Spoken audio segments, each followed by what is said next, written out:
오늘 드릴 말씀은 영생을 거두리라 하는 말씀을 드리겠습니다. 심는 대로 거둔다는 것은 만고의 진리잖아요. 콩을 심으면 당연히 콩이 나오고 또 참외를 심으면 참외가 나오는 것은 이건 진리잖아요. 바울 사도는 본문에서 말씀하기를 사람이 무엇을 심든지 그대로 거두리라 이렇게 말씀했습니다. 만일에 심는 대로 거두지 않는다고 생각한다면 스스로 속이는 것이다 이렇게 말씀했습니다. 사실 우리가 이것은 꼭 농사를 짓는 그런 의미만은 아니죠. 우리에게 주시는 교훈이 있습니다. 우리의 일생은 씨를 뿌리며 사는 것 같다 그런 의미가 되겠습니다. 우리는 알게 모르게 하루하루 살아가면서 씨를 뿌리면서 세월을 살고 있습니다.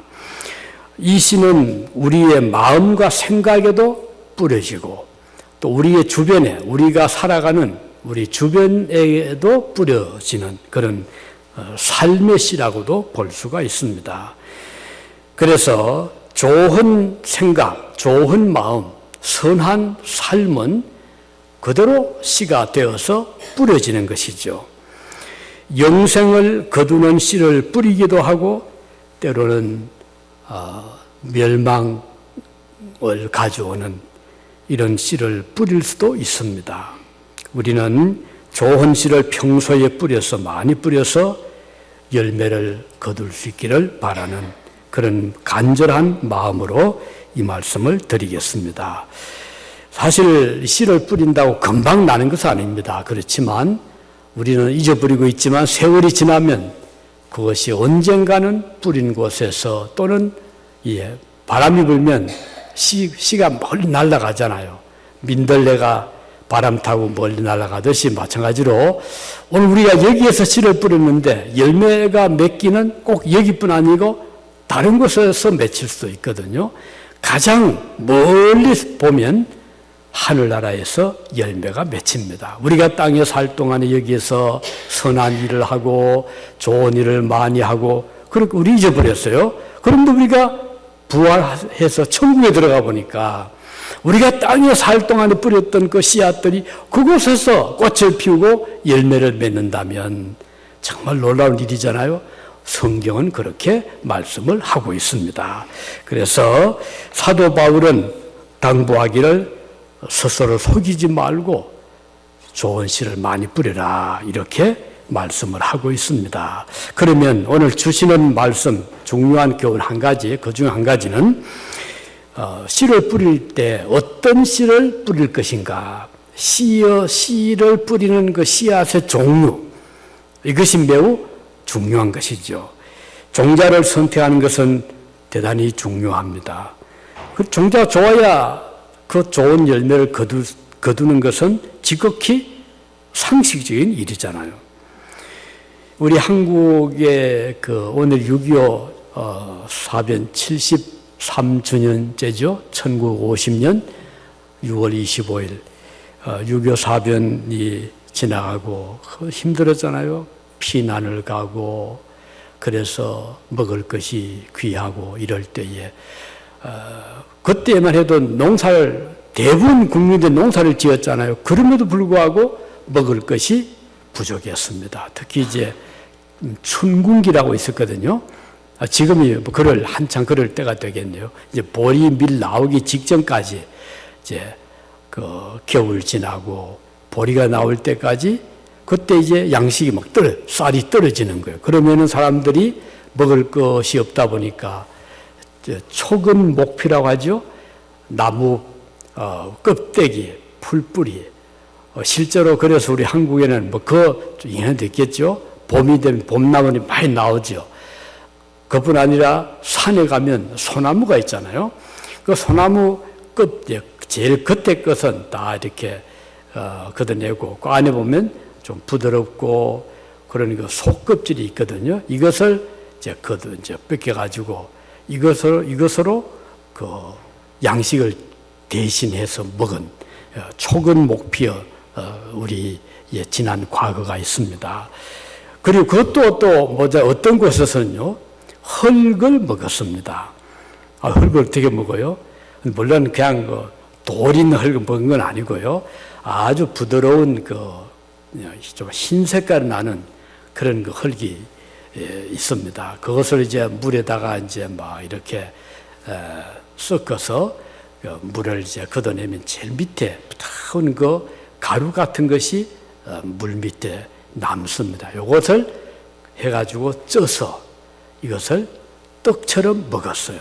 그런데 이게 양식이 아니잖아요. 그러다 보니까 풀뿌리 또는 나무 껍질을 먹거나 흙을 먹고 나면 이 몸에 병이 옵니다. 그래서 변비도 생기고 내장도 안 좋아지고 그런 일들이 우리 불과 몇십 년 전에 우리 한국에서 있었던 그런 일이었습니다. 그래서 이것을 우리는 보리고개라고 불렀어요. 고개를 언덕을 올라갈 때 힘이 들잖아요.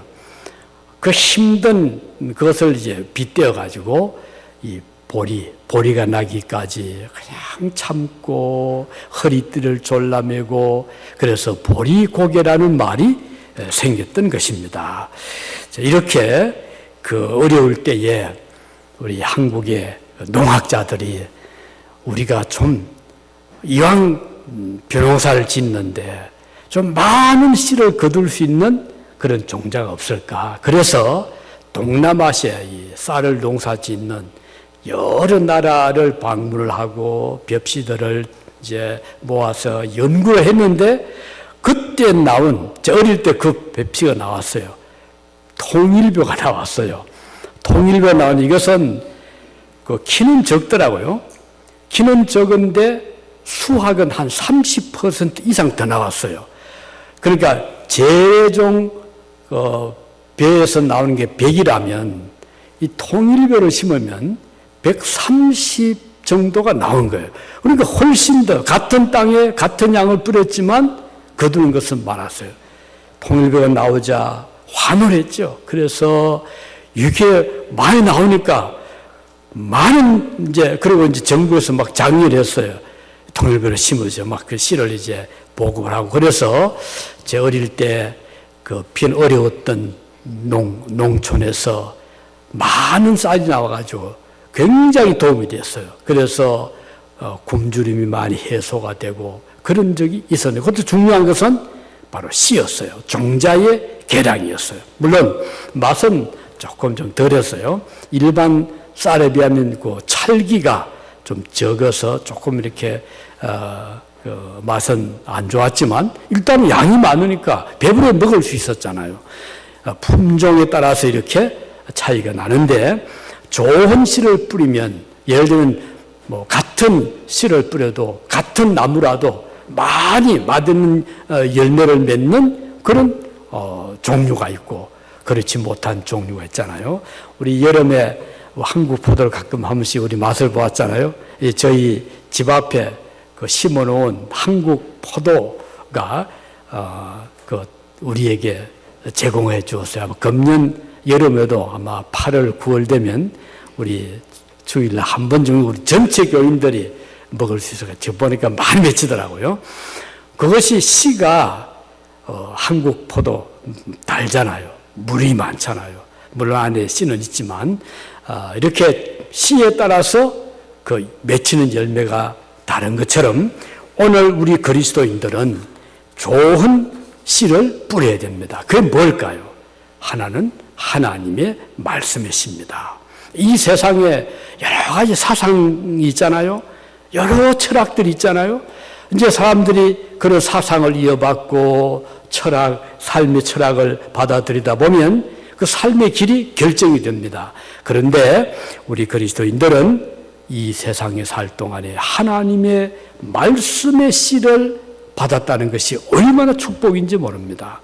그래서 우리는 그 말씀을 통해서 인생의 목적을 알게 되고 그리고 방향을 알게 되고 죽은 이후에 내세가 있다는 걸 알게 되고 그리고 우리의 죄를 용서받는 하나님의 사랑의 용서의 화해의 복음을 우리는 받았잖아요. 그래서 이것은 큰 축복입니다. 오늘 저와 여러분들은 하나님의 말씀의 씨를 우리가 받았어요. 누구로부터?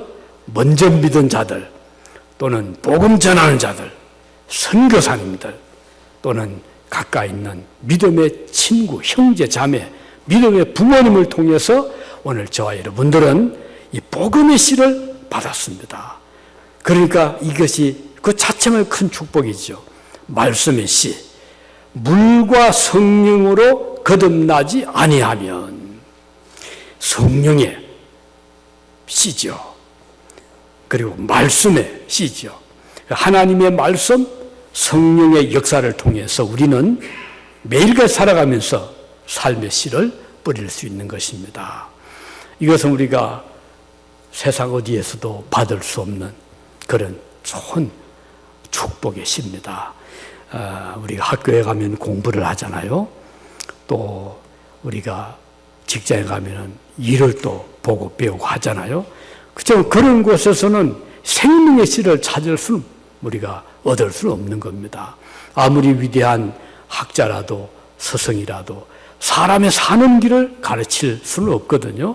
철학은 가르칠 수 있지만, 그러나 하나님의 말씀은 우리의 생사를 결정짓는 참으로 중요한 말씀의 씨를 우리가 말씀을 통해서, 성경을 통해서, 하나님을 통해서 우리가 받게 되는 것입니다. 그러므로 우리의 마음속에는 하나님 말씀의 씨를 항상 우리가 복음을 받을 때 우리에게는 좋은 열매를 기대할 수가 있는데, 우리가 교회에 나오는 것은 그냥 와서 반가운 얼굴 만나는 이게 목적이 아니잖아요. 우리가 교회에 나오는 것은 하나님의 말씀을 이곳에서 들을 수 있잖아요. 성경을 들을 수 있고 말씀을 들을 수 있고 영생을 우리가 배울 수 있잖아요. 그래서 믿음 생활을 하면서 우리는 우리의 마음에 말씀의 씨를 뿌리면서, 그리고 살아가면서 그 씨를 뿌리며 살아가는 것입니다. 선의 가치를 알잖아요. 영생이 있다는 걸 생각하고 이 세상을 살아갈 때 이 세상이 다가 아님을 알기 때문에 우리는 내세를 준비하잖아요. 만일 내세가 없다면 어떻게 되겠어요? 정말 불행하잖아요. 이래 살아도 한평생, 저래 살아도 한평생이라면 이왕 짧은 세상 내 마음대로 살아보자 할 수 있잖아요. 이거 어떻게 나무라겠어요? 하지만 우리에게는 내세가 있기 때문에 아무렇게나 살아서 안 된다. 이래도 저래도 한평생이 아니라 우리는 살아가야 될 길이 있고 우리의 방향이 있고 목적이 있고 그리고 들어가는 것이 있기 때문에 우리는 그래서 긴장합니다. 긴장하고 또 죄의 삭시, 죄의 씨가 얼마나 무서운 열매를 맺는가 우리는 알기 때문에 죄를 두려워하고 죄를 미워하고 죄를 대적하며 살아가는 것이, 그리고 선이 얼마나 좋은가 알잖아요.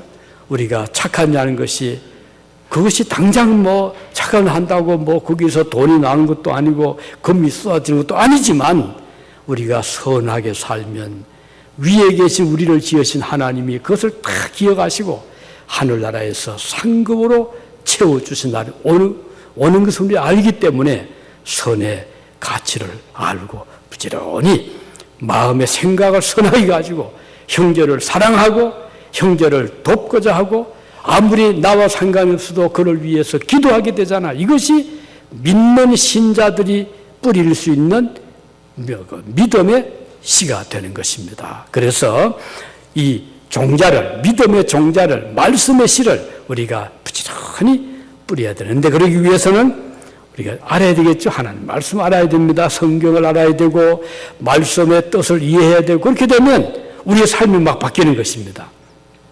그래서 하나님의 말씀과 성령의 역사를 통해서 우리는 좋은 씨를 뿌릴 수 있다. 이 말씀을 꼭 기억하시기 바랍니다. 자, 그 다음 두 번째 오늘 주시는 이 교훈에서 우리가 배울 수 있는 것은 어떻게 뿌린 씨앗을 잘 가꿀 것인가, 이게 중요한 것입니다. 많은 사람들이 하초를 가꾸고 싶어하고 텃밭을 만들고 싶어하는데 해보면 쉽지가 않습니다. 그냥 씨만 뿌리고 되는 게 아니잖아요. 거기에 끊임을 유지는 비가 많이 안 오니까 물을 안 주면 안 돼요. 그것도 하루도 그러면 안 돼. 매일같이 또 더구나 날씨가 더울 때는 하루에 2번도 줘야 됩니다. 아침에 줘야 되고 저녁에 줘야 되고, 이게 쉽지 않잖아요. 물만 주면 다 되느냐? 아니거든요. 거기에 또 많은 잡초가 나오고 어떤 때는 뭐 병충해도 벌레들도 달려들고 그러다 보니까 끊임없이 관심을 가져주고 보살펴줘야 됩니다. 그런 말이 있죠. 농산물은 곡식은 농부의 발걸음 소리를 듣고 자란다.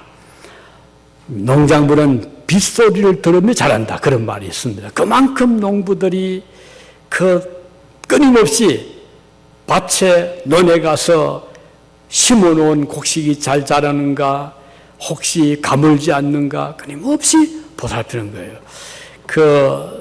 요즘은요, 한국도 농사를 짓는데 기계로 지으니까 참 쉽더라고요. 그래서 옛날에는 기계가 없었어요. 전부 손으로 했거든요. 요즘은 또 관계시설이라고 물을 이렇게 끓여 들어가지고 강물이든 뭐 저수지 물이든 그래서 물을 끓여 들어가지고 비가 안 와도 농사가 잘 되더라고요. 옛날에는 그게 잘 안 돼 있었어요. 그러다 보니까 하늘에서 비가 오지 않으면 물을 어떻게 공급해야 되는데 물이 없잖아요. 그래서 이제 농토 가면 특히 물이 많이 필요한 이 벼농사는요, 웅덩이가 있었어요. 저는 어릴 때 왜 저 물을 담아놓는 거 몰랐거든요. 그래서 가끔 이제 뭐 물을 퍼내면 안에서 뭐 미꾸라지도 나오고 뭐 붕어도 잡고 그래서 저런 걸 잡으려고 키우러 저런 웅덩이 있네 싶었는데 지금 보니까 그게 아니고요. 가물 때 물을 주기 위해서 아주 금쪽 같은 땅을 파가지고요. 비가 오면 그다음 물을 이제 담아 놓는 거예요. 그러다가 비가 안 오자 그러면은 이제 그 물을 퍼가지고 곡식에 주는데 이게 또 쉽지 않잖아요. 보통 장정들 두 사람이 이렇게 줄을 잡고 가운데는 물을 떠는 통이 있어요. 그러면 네 기에다가 새끼로 엮어가지고 두 사람이 서가지고 그걸 몇 시간이고 계속 물을 퍼는 거예요. 이거 얼마나 힘들어요. 그러니까 하면서 이제 노래도 부르고 뭐 그렇게 하더라고요. 그렇게 해서 이제 그 땅에 물을 공급을 하더라고요. 그러니까 이게 가을이 되면 열매를 맺는 거예요. 이건 뭐 의미하는 거 아니? 우리가 아무리 좋은 씨라도, 아무리 좋은 믿음이라도, 말씀이라도 그냥 듣고 아니면 그 말씀을 기억하고 그리고는 두면은 잘하는 것이 아니고 끊임없는 보살피 필요한데 이게 뭘까요? 성도의 신앙생활입니다. 성도의 교회생활입니다. 어떻게 그러죠? 나는 교회는 안 가지만요 믿음생활 하고 있습니다. 물론 할 수가 있어요. 교회가 없을 때 어떻게 해요? 그렇지만 교회 생활하지 않으면 믿음 지키기가 쉽지 않습니다. 약한 사람 아니거든요. 10이면 9 정도는 그만 도중에 믿음을 포기합니다. 왜냐하면 듣는 말씀이 없잖아요. 그리고 같이 믿음 생활하는 동료가 없잖아요. 우리 교회는 한 사람 간 교회가 안 됩니다. 아무리 믿음이 훌륭한 목사님이라도 선교사님이라도 장로님이라도 혼자 간 교회가 안 돼요. 교회는 반드시 2 사람 이상이 모여야 됩니다. 왜 그럴까요? 그래서 같이 마음을 합쳐서 같이 기도하고 같이 의논도 하고 같이 도와주면서 이게 교회거든요. 물론 교회가 큰 교회도 있어요. 많은 교인들이 모이는 것도 교회고 2 사람은 모여도 교회입니다. 가정교회가 그래서 생기는 거예요. 가족들이 모여서 아니면 몇 가정이 모여서 아니면 몇 성도들이 모여서 함께 기도하고 서로 기도의 제목을 나누잖아요. 제가 이런 일이 있습니다. 기도 부탁합니다. 알겠으면 기도 서로 해주고 또 어려움이 있으면 위로해주고 또 병이 들면 방문해서 그 환자를 위해서 기도하고 이게 보살피는 것. 이게 이제 마치 곡식을 심어놓고 물을 주는 것처럼 그래서 기도를 우리는 하는 것입니다. 기도의 호흡이라고 하죠. 말씀은 물이라고 하거든요. 생명의 물, 생명의 말씀의 물을 통해서 이제 보살피는 거예요. 그래서 이제 좋은 열매를 맺는 영생의 열매를 거두는 비결은 잘 보살펴야 된다. 그러면 우리의 신앙생활을 잘해야 되는데 그러기 위해서는 혼자 독불장군이 없어요. 하나님께서 우리에게 서로 교제, 서로 교회, 모임 이걸 주셔서 서로 만나게 하고 교제하게 하고 서로 기도하게 하고 서로 격려하게 하고 위로하게 해주시는 겁니다. 그래서 오늘 저 여러분들 오늘도 교회 나오신 것은 이와 같이 하나 이것도 보살핌입니다. 내 믿음을 보살피고 형제 자매의 믿음을 보살피고 약한 자를 붙잡아주고 이 일을 잘할 때 열매가 많이 맺히는 것입니다. 그런 말이 있잖아요. 이제 세 번째 이제 교훈은 이제 인내가 필요하다는 거예요. 자, 첫째는 좋은 종자를, 좋은 말씀의 씨를 우리가 선택을 하고 그것을 받아들이고 그리고 이것을 잘 뿌린 다음에 보살펴야 되죠. 세 번째는 어떻게 될까요? 이제 때를 기다려야 됩니다. 아무리 좋은 씨를 뿌려도 오늘 뿌리고 내일 당장 거둘 수는 없어요. 아무리 좋은 그런 종자라도 뿌리고 나서 관리도 해주고 물도 주고 김도 매주고 병충해도 막아주고 그러면서 기다려줘야 됩니다. 그러면 시간이 흐르면 이제 자라고 싹이 더 자라고 점점 커서 또 이제 아주 건강하게 튼튼하게 자란 다음에 꽃도 피고 열매도 맺는 것이죠. 그런데 기다려야 됩니다. 즉 시간이 필요하다는 겁니다. 전도서 3장 1절에 보면요. 범사에 기한이 있고 천하 만사가 다 때가 있나니 그랬어요. 때가 있으면 열 맺히는 심을 때가 있고 또 가꿀 때가 있고 거둘 때가 있는 것입니다. 이것은 인내를 요구한다는 겁니다. 하나님께서는 그의 자녀들이 잘 자라서 열매를 맺을 때까지 하나님이 기다려 주십니다. 인내하고 계십니다. 기다려 주시는 하나님, 마치 집을 나간 탕자를 기다리던 그 아버지의 심정처럼 우리 하나님은 여러분과 저를 기다려 주시고 계시는 것입니다. 만일 하나님이 저를 기다려 주지 아니했다면 저는 오늘의 제가 될 수가 없지요. 왜냐하면 하나님께서 가만히 보니까 시원찮거든요. 보니까 말씀 아무리 들어도 들은 척 만체 하지도 않고 실천도 없고 그러니까 하나님께서 넌 안 돼 하고 버렸다면 오늘 제가 이 자리에 설 수가 없는 것입니다. 하나님은 기다려주시는 분이십니다. 탕자를 기다리듯이 언제까지? 돌아올 때까지. 마찬가지로 우리 그리스도인들에게도 중요한 것은 기다리고 참는 것이 매우 중요한 것입니다. 그런 말 있죠. 대기만성. 무슨 뜻이죠? 우리 학생도 알 수 있을까? 대기만성 무슨 뜻일까요? 수영아 무슨 뜻이야? 말해봐. 수영이 말해봐. 대기만성 무슨 뜻이에요? 너무 쉬우니까 답을 안 하는 모양이네. 대기 큰 그릇은 늦게 이루어진다. 그러니까 큰 그릇은 시간이 필요하다. 그런 뜻이 대기만성의 말이잖아요.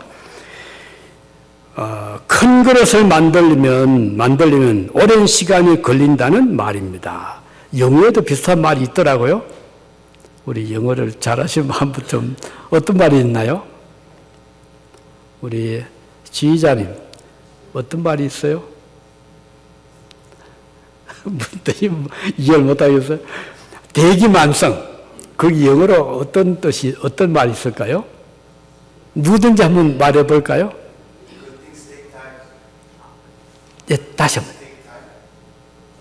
한번. 제가 잘 못 듣겠네요. 예.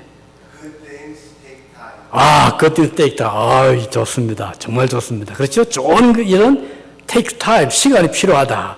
그리고 또 있더라고요. 로마는 하루아침에 세워지지 않았다. 이 영어에서 나오죠. 그죠? 또 있죠.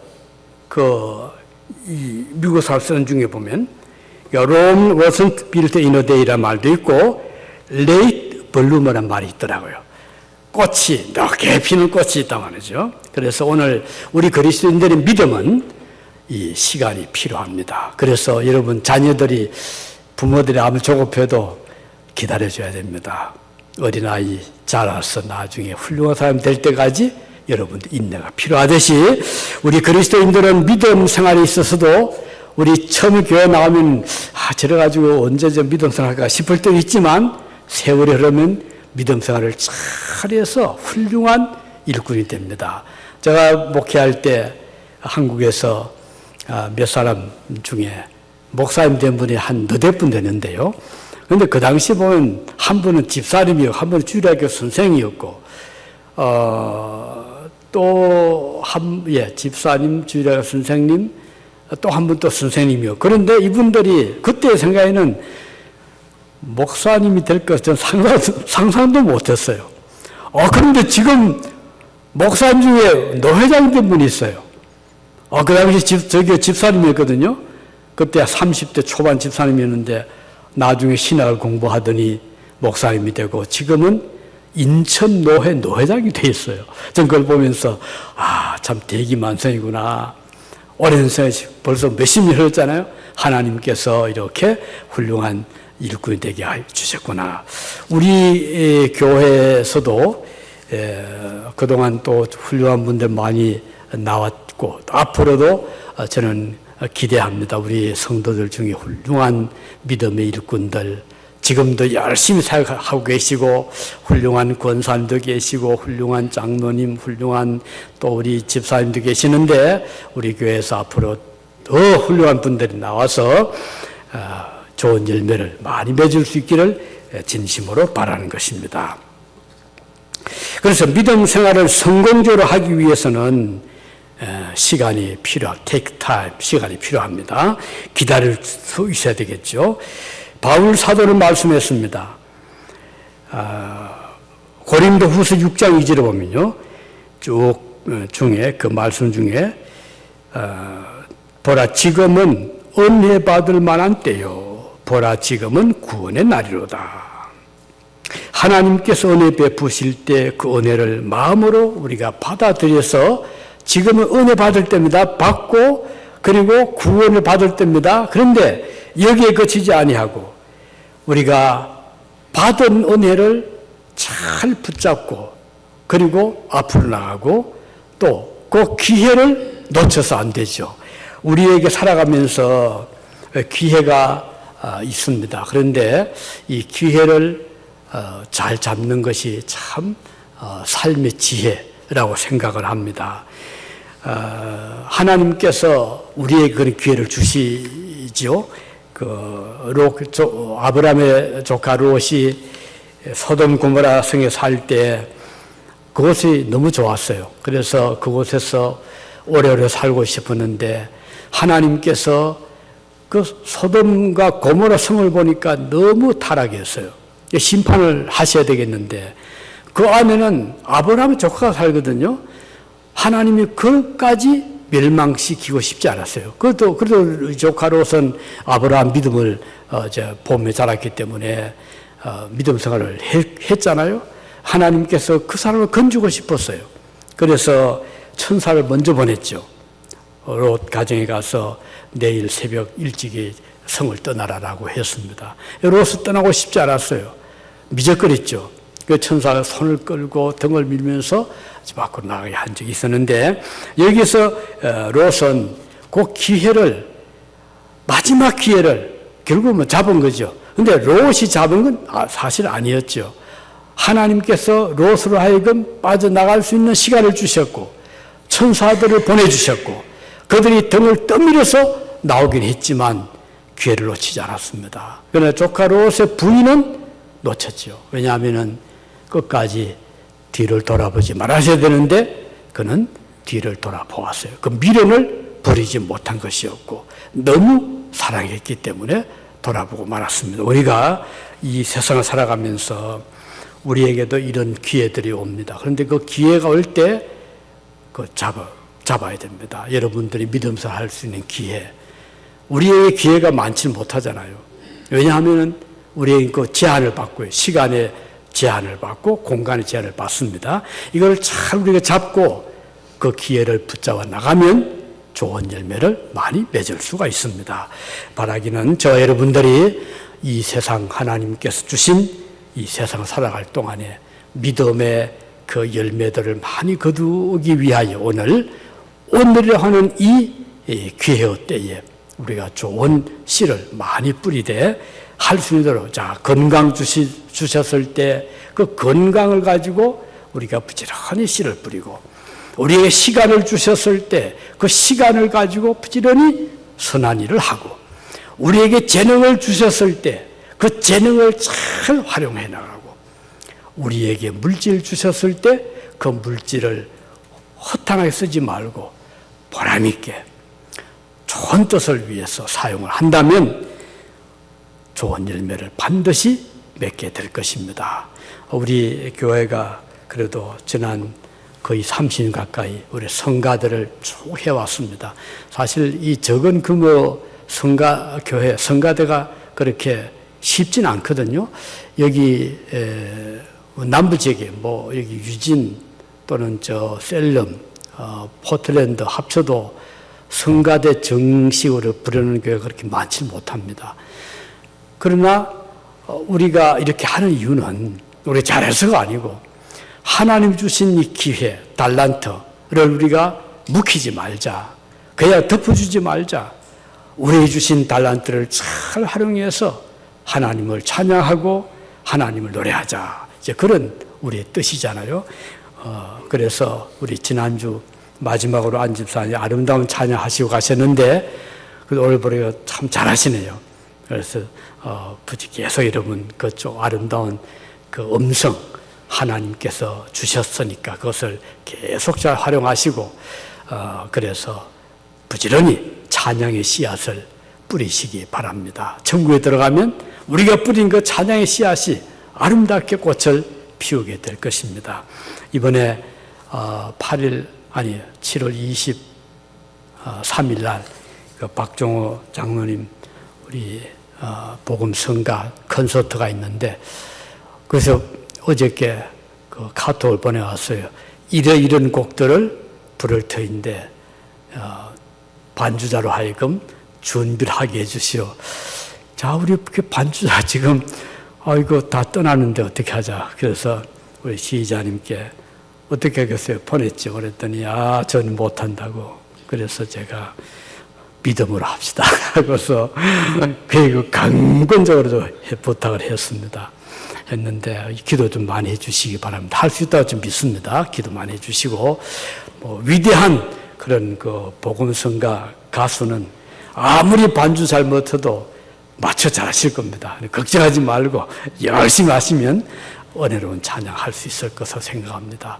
자, 우리에게 주신 이 기회, 우리가 찬양할 수 있을 때 열심히 찬양하고, 우리가 선한 일을 할 수 있을 때 열심히 선을 베풀고 해서 하늘나라의 많은 열매를 거둘 수 있기를 바랍니다. 기도하시겠습니다.